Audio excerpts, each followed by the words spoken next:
How's it going, everybody? Going to get started here. I'd like to welcome everybody to the Radical Bookfair Pavilion at the Baltimore Book Festival. This is the 17th year at the Baltimore Book Festival and the 6th year that we've been doing the Radical Pavilion, which is a collaboration between the BBF and Red Emma's Bookstore Coffee House, which is Mount Vernon-based, collectively run, cooperatively managed bookstore and coffee house, independent. Please check us out. We're on 800 St. Paul Street, right around the corner. We've also got a tent right next door where we've got tables along with a lot of the other publishers and authors who are here this weekend. I just want to say a couple words about the next speaker, Rory O'Connor. He's an award-winning media producer, journalist, and commentator. His resume stretches back to a time when the old media was the current media, and the new media that we now take for granted was the stuff of science fiction. That sounds like longer ago than it was, of course. As Metcalfe's law assures us, the pace of technological transformation accelerates at an ever-increasing rate. O'Connor received Emmys in the 80s and has been published extensively in print, including in The Atlantic, Rolling Stone, Mother Jones, and the Los Angeles Times. These days, you're likely to find his work on Huffington Post, Alternet, and MediaChannel.org, where he is the managing editor. O'Connor's latest work is the book Friends, Followers, and the Future, physically published by the dinosaurs at City Lights Books. In it, O'Connor guides us through the most recent set of shifts in the ever-evolving terrain of social and digital media and the questions these shifts entail. In what ways do new media hinder our ability to determine truth or even veracity? Are we overestimating the difference between the old and the new? Have we entered a new era of greater transparency? Or has the illusion of transparency obscured a new set of filters and gatekeepers which, rather than increasing our global connections, lock us into self-affirming enclosures of our own curation? We will answer every single one of these questions conclusively within the next 45 minutes. Please welcome Rory O'Connor.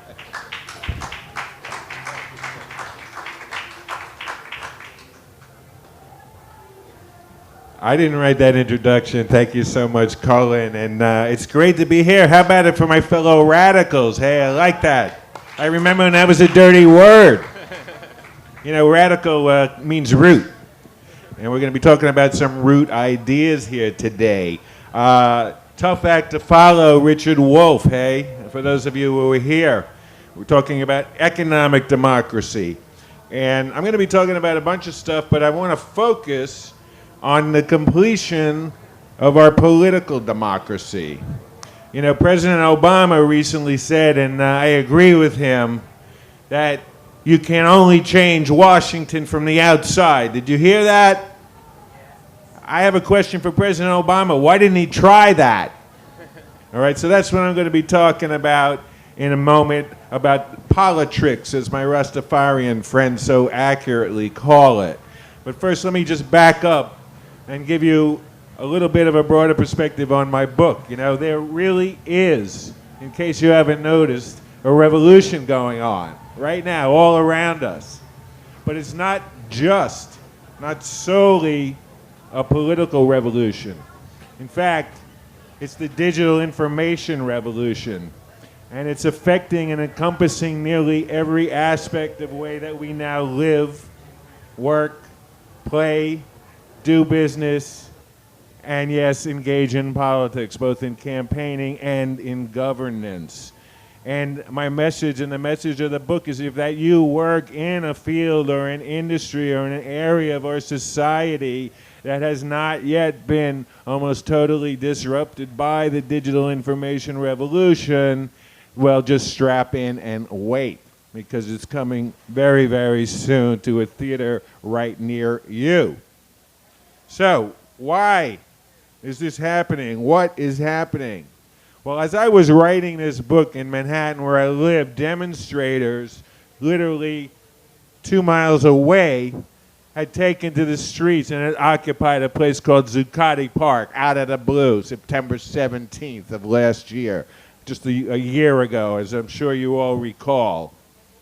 But it wasn't just the Occupy demonstrators. At that time, in fact, there were demonstrators literally all over the world who were in the streets, from Cairo to Athens, from New Delhi to Tel Aviv, and of course from Madrid, as I say, to just 2 miles away from where I was writing in Manhattan. Indignant citizens were rising up and raising their voices to send loud messages of dissatisfaction to the powers that be, and specifically to 3 entities: big government, big business, and big media. Now the subtitle, my book is Friends, Followers in the Future. The subtitle, How Social Media Are Changing Politics, Threatening Big Brands, and yes, killing traditional media. And you're right, including the book publishing industry, alas. But that's a topic for another time. What I'm saying is that these growing networks of ordinary, quote-unquote, people, many of them, of course, young people, digital natives, but all are feeling deeply disenfranchised, are now beginning to exert extraordinary power on societies all over the world. And they're doing it by using these emerging media forms of social media. And they're using them to bypass state censorship. They're using them to outpace the traditional news organizations. They're using them to compel corporations and governments alike not only to listen to, but to begin to act on their demands. So we have these deeply disruptive and freely available new media tools that now enable all of us, for the first time in history, if you think about it, to produce and distribute our own news, our own information, inexpensively and efficiently, and also to attract a global audience. And by doing so, to affect the rise and fall of policies, of politicians, yes, of entire governments, as we've seen now in both Egypt and Tunisia, and we will see elsewhere in the days to come. And yes, to even affect, and I would say to revolutionize entire industries, such as the one that I was engaged in. I'm a recovering journalist. You know, I like to say, and I think it's true of a lot of people of my generation, that I originally got into the media as a trade, as a profession, if you will, because not to make money, I needed to make money, but I got in because I wanted to do something about the problems of the world. It was only later that I came to learn that the media is one of the problems of the world. But this is all changing very rapidly because we're moving away from the old media system, the dinosaur media system, the system of centralized and hierarchical and top-down broadcast media, the one-to-many media, which is evaporating in front of our very eyes and being replaced by a new, decentralized, more social, and far more participatory media, one that is asynchronous, if you will, that's for the first time in history, as I said, putting the power to produce, create your own media, your own news and information, and perhaps more importantly, to distribute that and to distribute other news and information that you find and to share it worldwide. And we can see the effects on a daily basis. We can see them both for good and for ill, because these are simply tools. Like a hammer. A hammer can be used to build a beautiful building and can be used to bash somebody's brains in. You know, YouTube can be used to create a ridiculous and hateful video that mocks Muslims and ends up literally killing dozens of people around the world. YouTube can also go behind the scenes into rooms where no professional journalists are allowed. Only people who give large amounts of money to politicians. But then we can see through YouTube and hear through YouTube what those politicians actually say and mean behind closed doors. The doors are now open in a way that they never were before. So, yes, there is a revolution going on. We're in the very earliest stages of the revolution, however. And like most revolutions, this one is very messy. It's chaotic. It can be scary. There are winners. There are losers. And it's having a profound and, as I said, disruptive effect on nearly every aspect of our society. Now, what I want to focus in on today is on the political aspect of it. Now, as I said, there's politics in the larger sense, there's political campaigning, and we're right now in the middle, obviously 5 weeks to go, to perhaps one of the most important political campaigns, national campaigns in our history, I think it's fair to say, although they're all important. And as I said, President Obama, if we look back to just the last election, only 4 years ago, I know things change, particularly in the internet. Internet years are like dog years. So you can count 7 for every one. Okay, so 2008 is already a long time ago. But let's think back to 2008 for a moment, okay?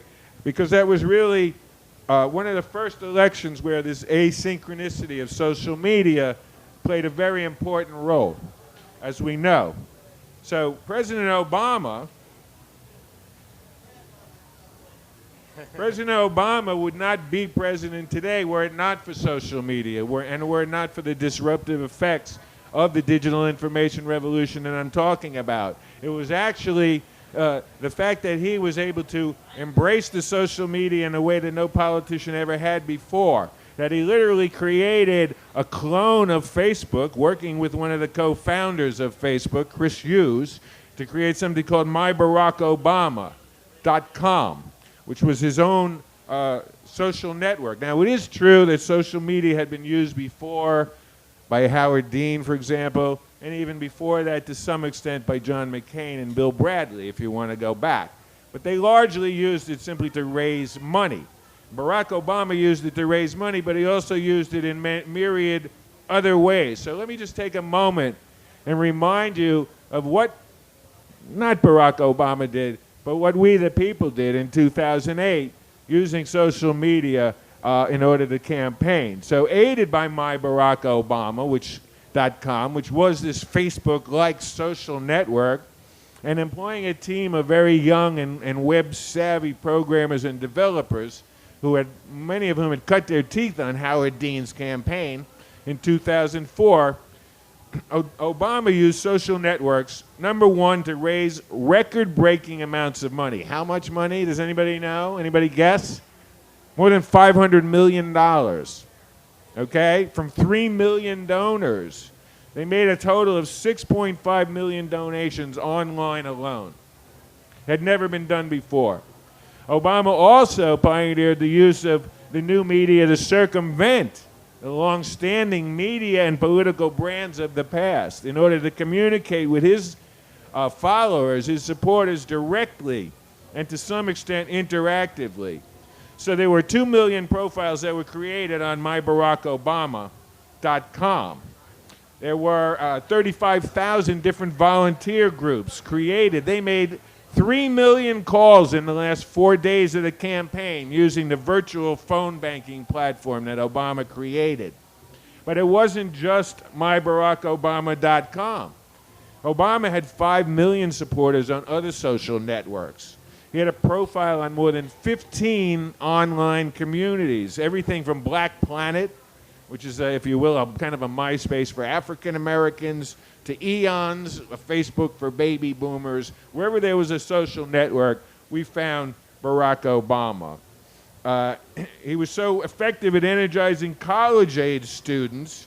They started their own group, Students for Barack Obama, in July 2007. The following spring, it was folded into the official campaign. So this was interactive for the first time. The campaign was opening itself up. And for the first time, many voters, many of us, were also using the same emerging media, its powerful tools, and its looser and more extensive social networks, like a Facebook, in order to communicate directly with their peers. So as a result of all this activity, I think it's fair to say that Barack Obama was elected. He probably would not have even gotten a nomination, if you think back, because Hillary Clinton was the voice of the establishment. That's where all the smart money was going from Wall Street, if you recall. In those days, Wall Street was giving to the Democrats as well. But the asynchronous nature of the social media and the fact that he was able to raise so much money online from so many different people because of the vagaries, if you will, of the campaign finance law, it put him for the first time and put the people in the money equation in a way that had never happened before. Now, let's flash forward to 2010, okay? Because it's fair to say that the Republicans got their butts kicked in 2008, not only at the ballot box, but in the social media. Well, politicians aren't stupid, and if there's a better mousetrap, they'll go out and get it. So they saw what everybody else saw, the Republicans did, and by 2010, I think it's safe to say that they had caught up with the Democratic Party, if not surpassed it, in their use of social media. We all know what happened in that 2010 election, by the way, don't we? Republicans did pretty well, as I recall. I wonder if it has anything to do with the fact that they got up to speed on social media.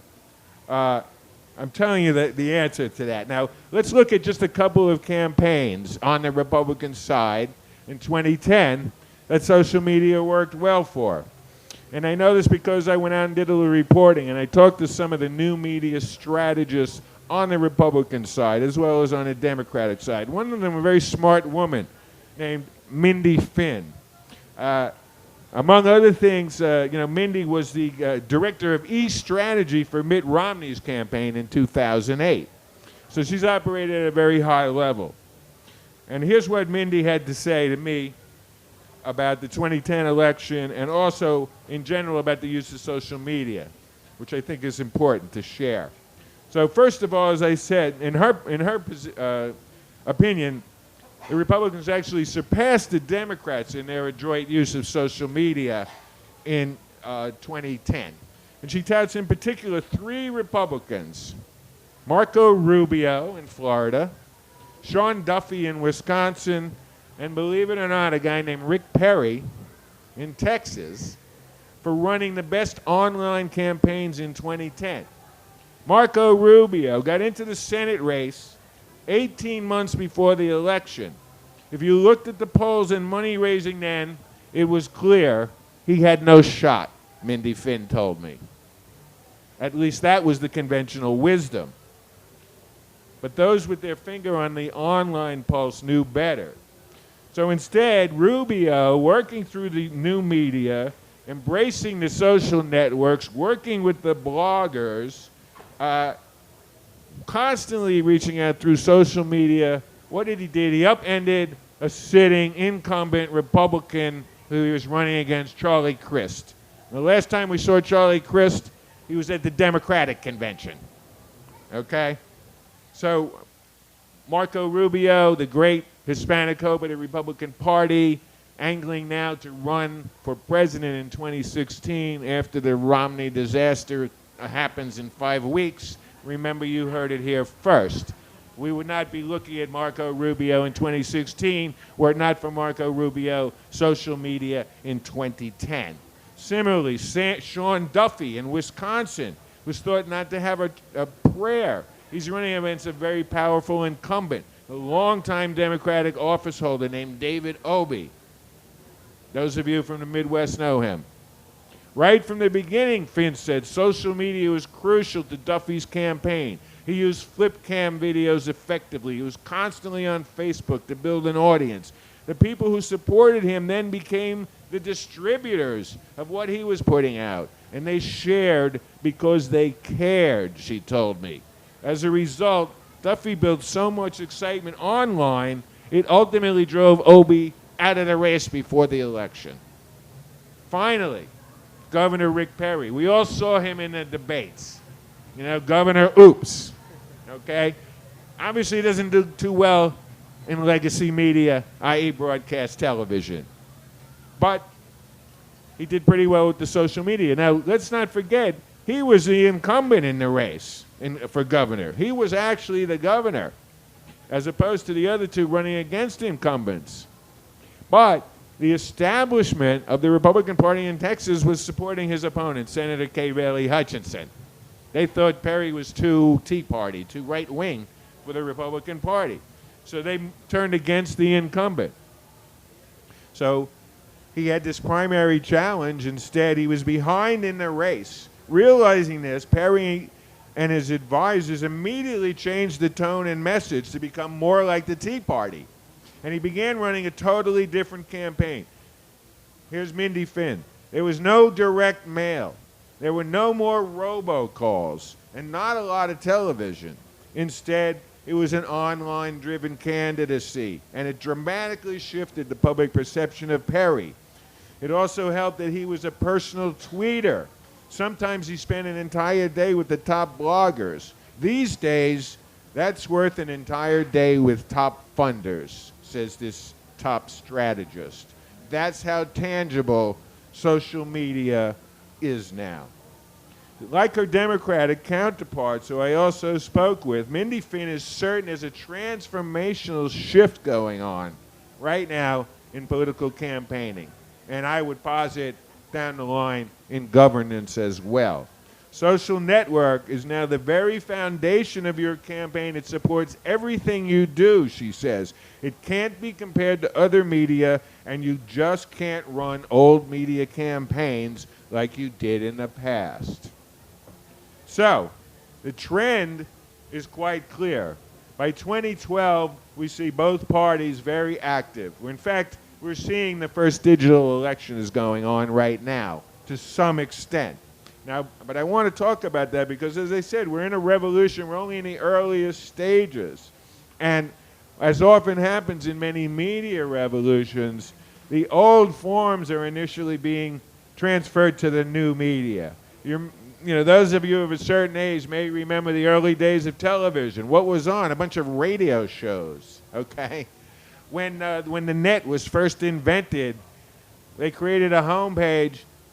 What was it modeled on? It was modeled on old media. I was talking the other day to somebody. I said, I'm probably the only person in this room who ever has actually literally cut and paste, okay? I don't know if that even...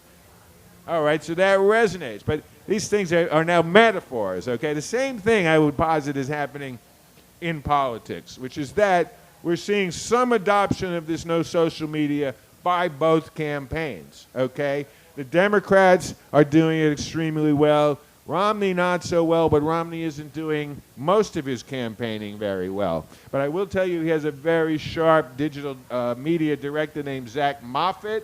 And one of the things that they're doing that you're going to see, and now I'm going to shift to the future part of my book, because we're going to be seeing more and more of the things I'm describing now in the coming days and months, not necessarily even years. So what's happening in terms of political campaigning right now? Targeting is what's happening. Okay, everybody knows the fears of privacy from the Facebooks and the other social media that in exchange, if you will, in an unspoken exchange, unfortunately, and we should do something about that. In an unspoken exchange, we're giving up our privacy in exchange for these wonderful free tools and technologies, are we not? And that's something that we can address and should be addressed. But what a lot of people are not paying attention to is that the very same processes of data mining, of finding out who you are from your online activity, and then targeting messages to you. Of course, it's happening in the political arena as well as in the advertising arena, is it not? Yes, you know it is. In fact, the Obama campaign has hired one of the top specialists from the advertising and commercial marketing world who is so good at finding out whether you need new dog food, for example. And now they're saying, well, we know you according to your zip code. We know from what you buy. We know from what you've liked on Facebook. We know your politics as well. And we're going to start delivering very targeted messages to you. So we're moving away from the day, again, of centralized broadcasts, one-to-many communications. We're moving away from television ads that are broad-based, and we're moving to online video ads that where everybody in this space is actually going to get a different ad served to them directly via email, because they're going to know so much. They're going to know so much about who you are that they're going to tailor the ad and the message specifically to you. It's already happening. It's only going to accelerate. But why? I said, are we sort of at this tipping point, if you will?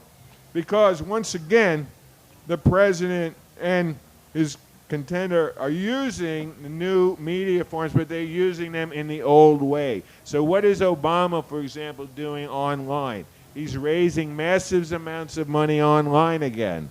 And because of our political system is so skewed to money, unfortunately, we have to say temporarily, well, thank God for that.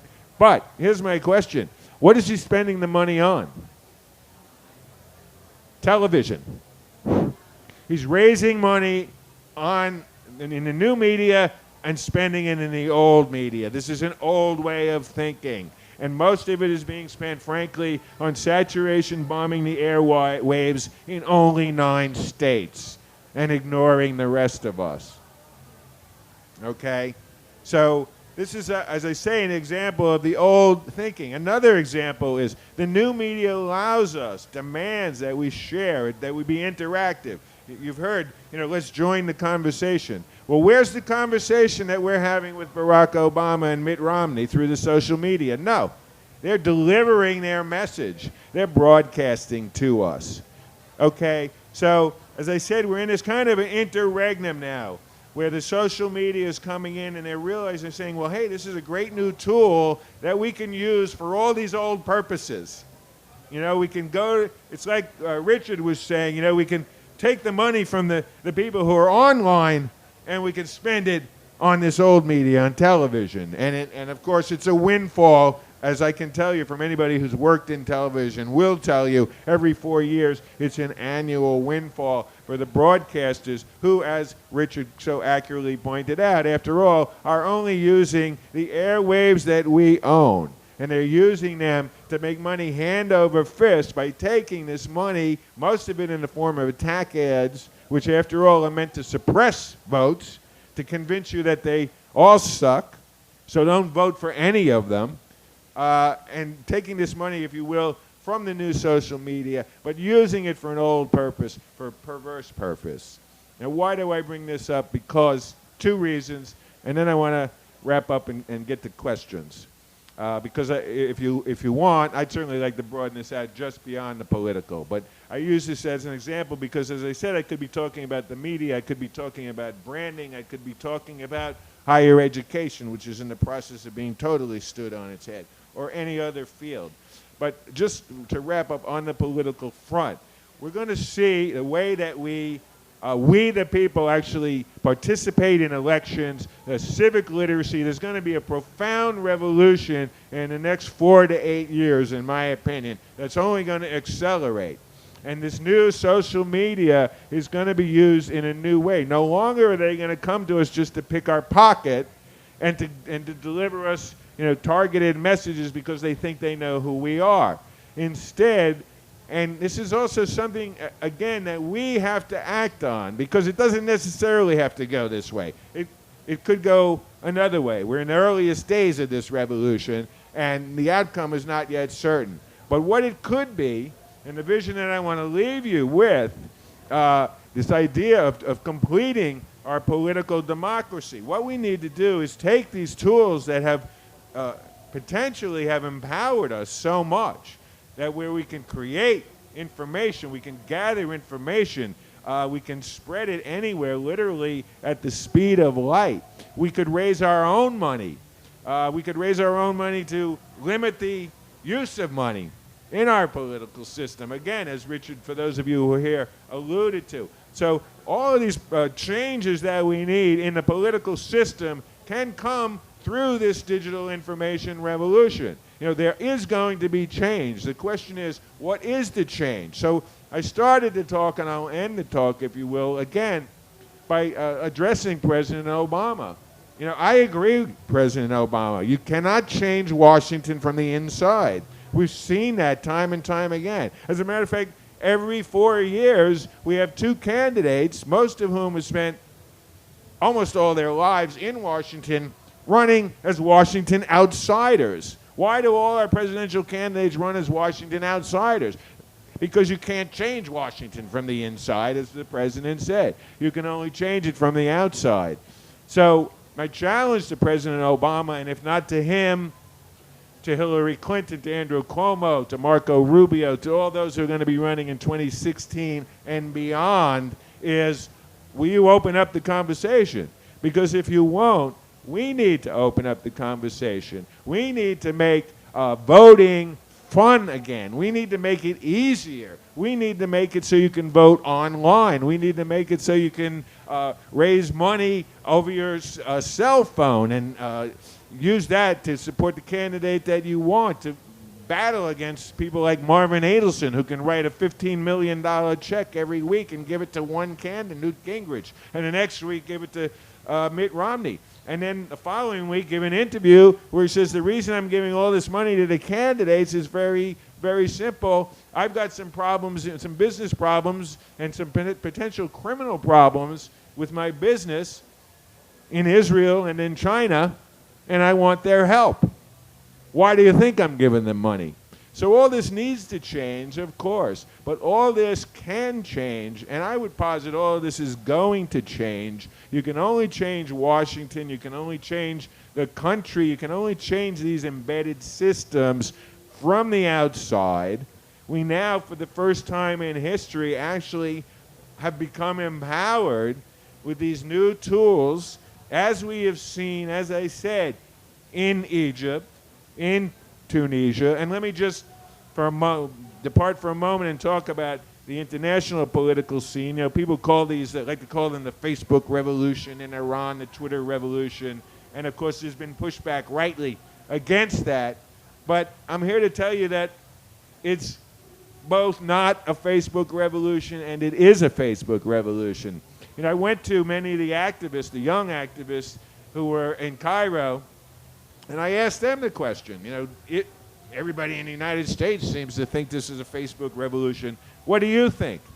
And that's what they told me. They said, well, yes and no. They said, of course, we're working on issues that go back decades, that our parents were working on and in many cases were in prison. So, no, this didn't all just start with Mark Zuckerberg and Facebook. That's ridiculous. On the other hand, it didn't happen before there was a Facebook for decades and decades.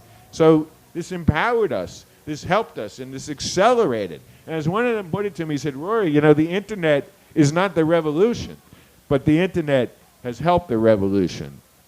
So I want to leave you as Americans with that same thought, okay? I'm not here to tell you that the internet is going to bring the change that we need to change Washington, to institute economic democracy, or as I said, to complete our own political democracy. But the internet is going to help us to do that. Thank you.